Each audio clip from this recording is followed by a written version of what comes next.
Hey folks, for this week's First Chapter Friday, I thought I'd showcase one of our collections of short stories. Short stories are one of my favorite genres. They're great for when you only have a short time to read, but you really want to read a complete story. Anyway, this collection is called Ancestor Approved. It was edited by Cynthia Leitich Smith, and it features a variety of Native authors.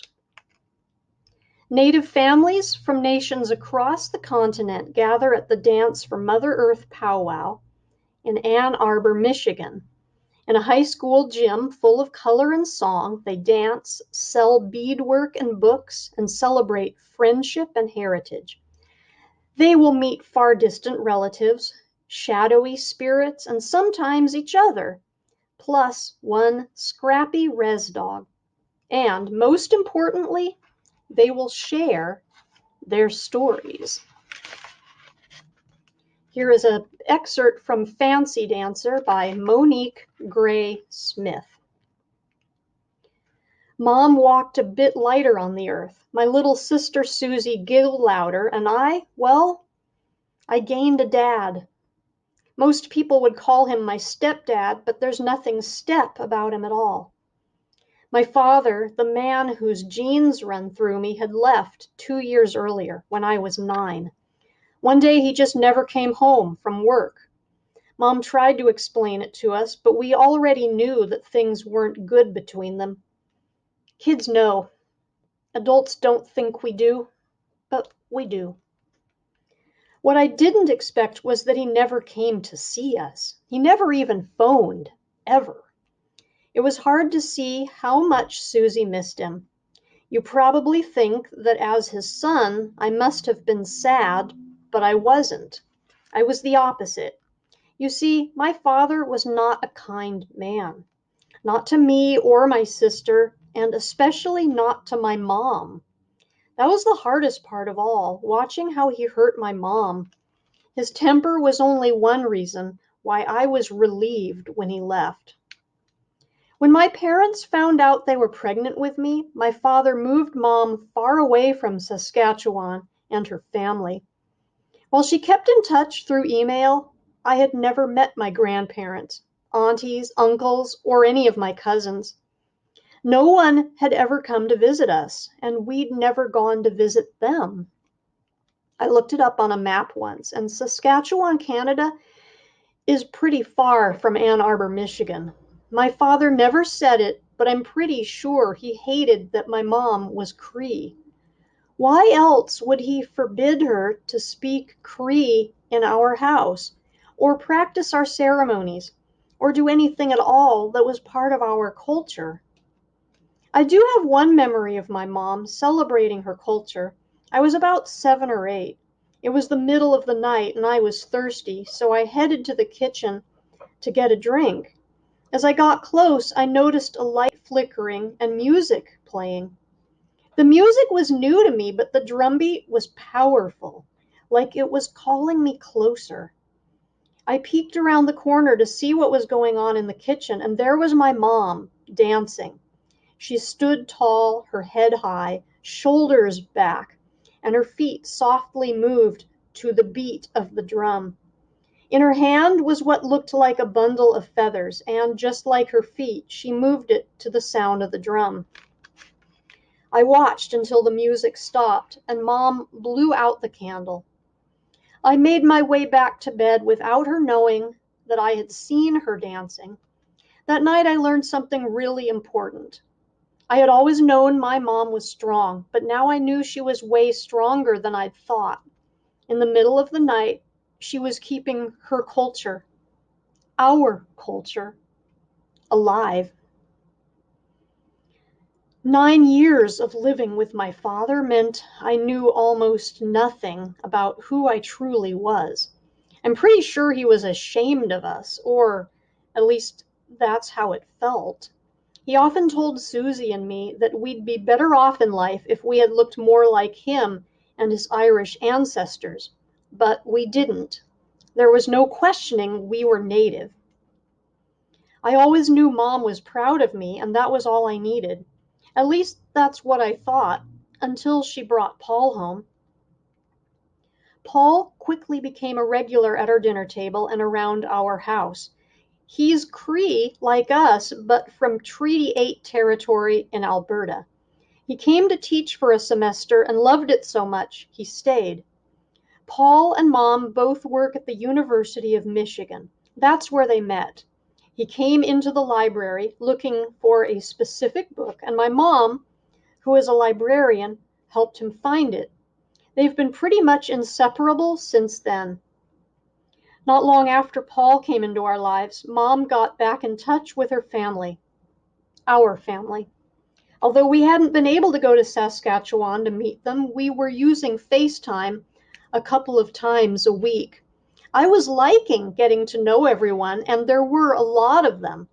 I liked knowing I was part of a big family and that I looked like them. I especially loved watching how Mom laughed with her siblings.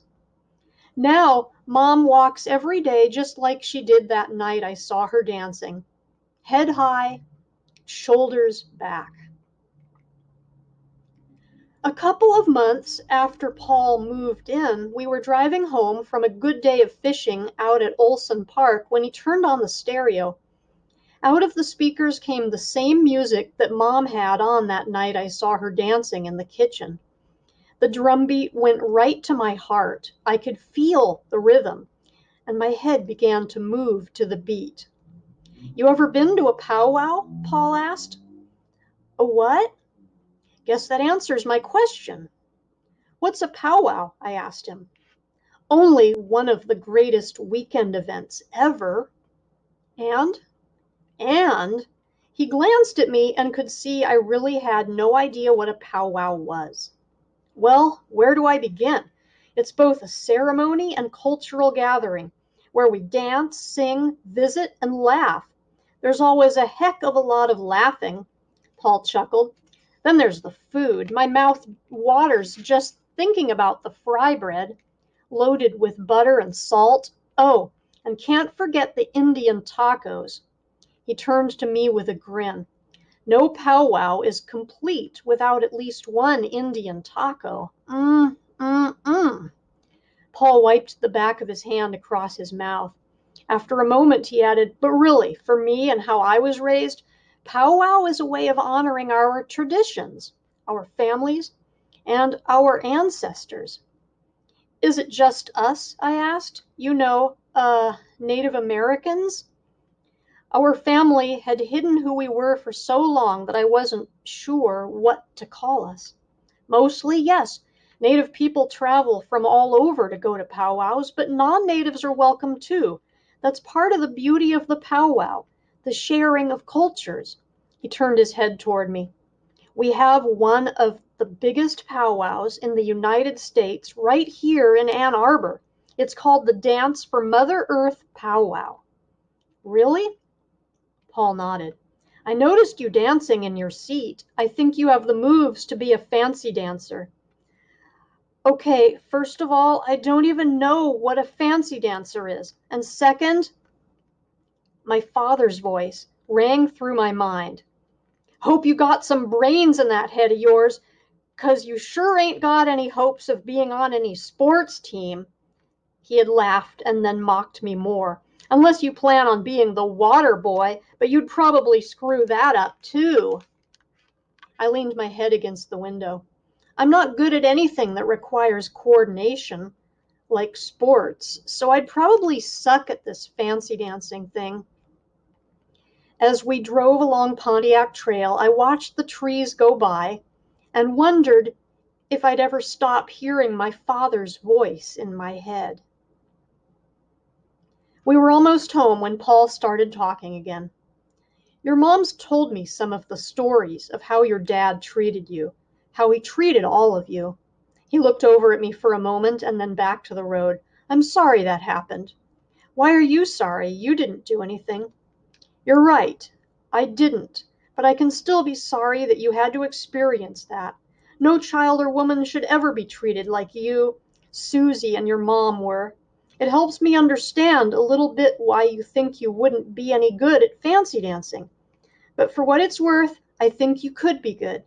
Dancing isn't just about being athletic, it's about telling a story to the drumbeat and revealing the strength that is your heart. Paul was quiet until we pulled into our driveway. He put the truck in park and turned to me. There is a lot of strength in your heart, Rory.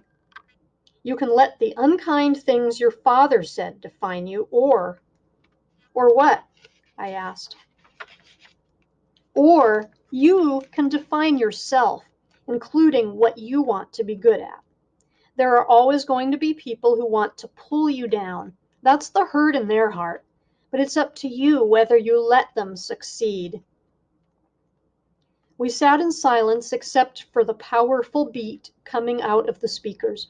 Paul was using his thumb on the steering wheel to keep up with the drum. My upper body began moving to the beat again. This time my head bobbed a bit, forward and back, and side to side. You know, Rory, I was quite a fancy dancer back in the day. If you wanted, I could teach you.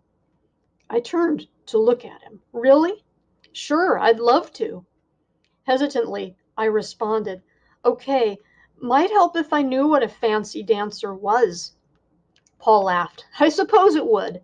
That's what the first class will cover. Tomorrow night. Why not now? Or tonight?